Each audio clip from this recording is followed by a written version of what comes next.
최근 넷플릭스 글로벌 순위에 정말 흥미로운 일이 벌어졌다고 하는데요. 넷플릭스 영화 부문에서 전 세계 1위와 2위가 한국 관련 작품으로 채워졌다는 것입니다. 한국 작품이 넷플릭스에서 상위권을 차지하는 건 뭐 하루 이틀 일이 아니죠. 하지만 이번에는 너무 흥미롭다고 합니다. 일단 1위는 BTS의 컴백 콘서트였습니다. 이건 BTS의 인기를 생각하면 당연한 결과였는데요. 2위에 오른 건 메이드 인 코리아라는 영화였습니다. 이걸 듣는 순간 오잉? 우리나라에 이런 영화도 있었나? 라는 생각이 드셨죠? 그런 생각이 드시면 됐습니다. 메이드 인 코리아는 한국이 만든 영화가 아니기 때문이죠. 놀랍게도 메이드 인 코리아는 한국이 아닌 인도가 만든 영화였습니다. 인도에서 서울을 전면으로 내세운 영화를 만든 것인데요. 그리고 그 영화가 최상위권까지 올라온 것입니다. 참 신기한 일이죠? 오늘 이야기의 주인공 메이드 인 코리아는 남인도 타밀에서 제작된 영화입니다. 메이드 인 코리아라서 한국어 제목이 한국산일 줄 알았는데 정식 한국어 제목은 다시 서울에서라고 합니다. 보통 인도 영화라고 하면 많은 분들이 이런 장면이 가장 먼저 머릿속에 떠오르실 건데요. 엄청난 스케일의 액션,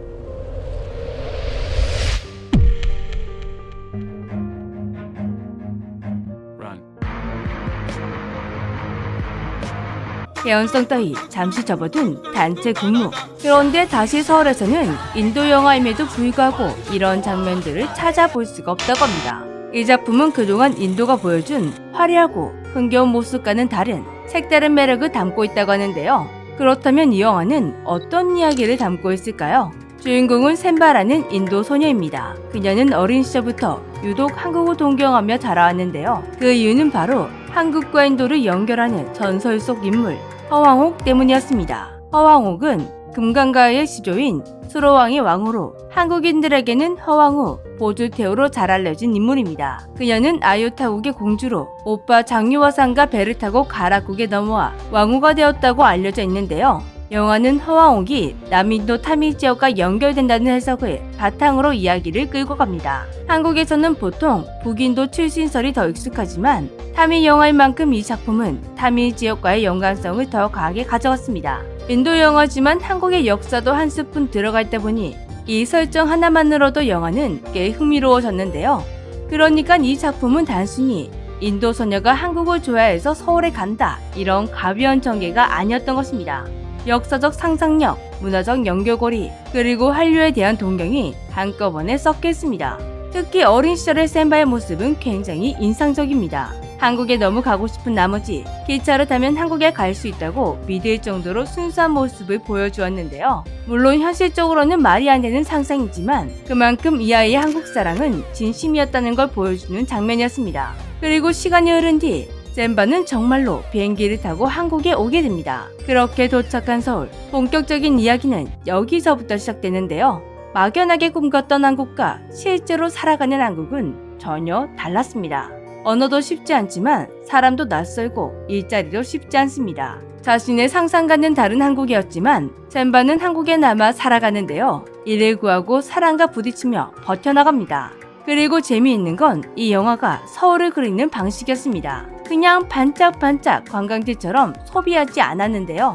샘바는 한도인과 인연을 맺고 또 주변 인물과 얽히며 서울 곳곳을 경험하게 되는데 이 과정에서 서울은 단순히 예쁜 배경이 아니라 누군가에게는 꿈의 도시, 누군가에게는 생존의 공간, 누군가에게는 외롭고 낯선 타국으로 그려지고 있습니다. 바로 이 지점이 이 영화를 조금 특별하게 만들었는데요. 겉으로 보기에는 한국 감성, 서울 풍경, 외국인의 코리안 드림처럼 보이지만 안으로 들어가면 생각보다 현실적인 지문을 던지고 있기 때문입니다. 그리고 영화 중반부터는 이야기가 점점 꼬이기 시작합니다.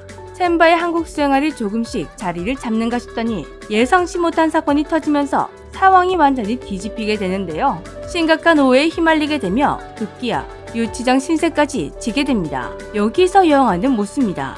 과연 한국은 샘바가 꿈꾸던 그 나라가 맞는가? 그리고 누군가를 진심으로 사랑한다고 해서 그 나라가 그 사람을 쉽게 받아들여 주는가? 이 지문이 들어가는 순간 이 영화는 단순한 한류 찬양물이 아니라 한국을 동경하는 외국인의 시선으로 현실을 마주하게 하는 작품이 됩니다. 영화의 주연은 남인도에서 인지도가 높은 프리앙카 모한이 맡았는데요. 타미가 텔로가 영화계에서 활발하게 활동해온 배우인데 이번 작품에서 설렘과 동경, 좌절과 억울함, 생존 본능까지 꽤 폭넓은 감정을 보여주었습니다. 덕분에 샘바라는 캐릭터가 단순한 한국 덕후가 아니라 한국이라는 공간 안에서 살아남으려는 인물처럼 느껴지는데요. 이 영화가 유독 글로벌한 인기를 누리게 된 건 전 세계 누구나 한 번쯤 경험하는 꿈과 현실은 다르다는 걸 주제로 한 영화이기 때문인 것 같습니다. 많은 사람들이 동경해오던 꿈을 이루고도 내가 꿈꾸고 상상해왔던 것과 현실 사이의 괴리감을 한 번씩 느끼고 살아갑니다. 그리고 이 영화는 그 꿈을 요즘 외국인들에게 인기인 한국어로 설정하고 이야기를 풀어가다 보니 한국살이를 꿈꿨던 외국인들에게 한 번쯤 봐야 하는 필수 영화처럼 소비되고 있다고 하는데요. 참 신기하게도 요즘 이렇게 해외 컨텐츠 시장에서 한국을 주제로 한 작품들이 자주 등장하고 있습니다. 넷플릭스의 엑소키티, 브라질 방송국의 내 한국인 남자친구, 해외 방송사들과 합작으로 만들어지는 K-POP 기반 시리즈와 예능들, 이렇게 한국 문화를 적극적으로 차용한 글로벌 컨텐츠들이 계속 쏟아지고 있습니다. 여기서 중요한 건 그 글로벌 컨텐츠에 비치고 있는 한국의 이미지입니다. 과거에도 한국이 해외 작품에 등장할 때가 종종 있었는데요. 하지만 그때 한국은 정말 황당한 모습일 때가 많았습니다. 한국이 정말 잘 먹고 잘 살고 있을 때도 그들이 표현한 한국은 마치 전쟁이 막 끝나 먹고 살기 팍팍했던 그런 모습이 담길 때가 많았습니다. 그런데 지금은 정말 180도 달라졌는데요. 마치 뉴욕, 파리, 도쿄가 해외 작품에 매력적으로 표현되었던 것처럼 한국도 그렇게 표현되고 있습니다. 오히려 더 젊고 더 빠르고 더 세련되고 더 트렌디한 도시로 표현되기도 하는데요.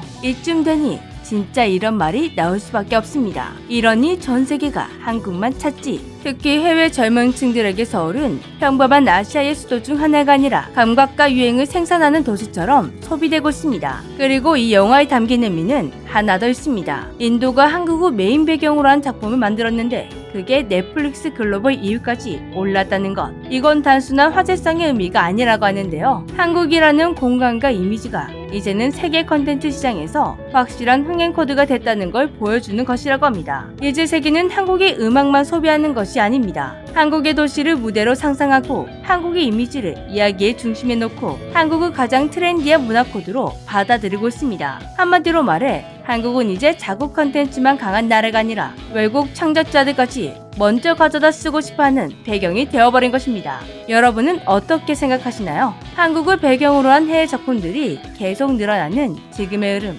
과연 일시적인 유행일까요? 아니면 이제 완전히 자리 잡은 글로벌 트렌드일까요? 재미있게 보셨다면 구독과 좋아요 꼭 부탁드릴게요. 저는 다음 영상에서 더 흥미로운 이야기로 찾아뵙겠습니다. 그럼 안녕!